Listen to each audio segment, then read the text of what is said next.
নারায়ণগঞ্জে র্যাব পরিচয়ে এক সুতা ব্যবসায়ীর কাছে থেকে ৫৫ লাখ টাকা ছিনতাইয়ের ঘটনা ঘটেছে। পরে রূপগঞ্জ থেকে ছিনতাইকারীদের ব্যবহৃত প্রাইভেট কার জব্দ করা হয়। বৃহস্পতিবার রাতে এই ঘটনা ঘটে।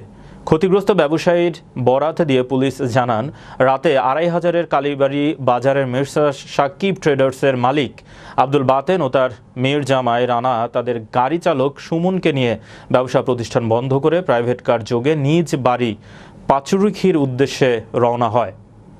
তারা উপজেলার পাল্লা নামক এলাকায় পৌঁছালে একটি প্রাইভেট কার তাদের গতিরোধ করে। এ সময় তারা নিজেদের র্যাব পরিচয় দিয়ে তাদের অস্ত্রের মুখে জিম্মি করে ফেলে। এক পর্যায়ে ছিনতাইকারীরা সবাইকে গাড়ি থেকে নামিয়ে গাড়িতে থাকা নগদ ৫৫ লাখ টাকা নিয়ে ঢাকা সিলেট মহাসড়ক দিয়ে রূপগঞ্জের দিকে পালিয়ে যায়। এ বিষয়ে সহকারী পুলিশ সুপার হাবিবুর রহমান জানান, এ ঘটনার সাথে জড়িতদের দ্রুত গ্রেপ্তারের চেষ্টা অব্যাহত রয়েছে। পাল্লা রাস্তা এলাকার ভিতরে নিরিবিলি এক জায়গাতে ওই একটা প্রাইভেট গাড়ি এক্সিও, ওই গাড়ি থামে ৫ জন লোক ছিল। তারা সবাই র্যাবের ইউনিফর্ম পরানো ছিল।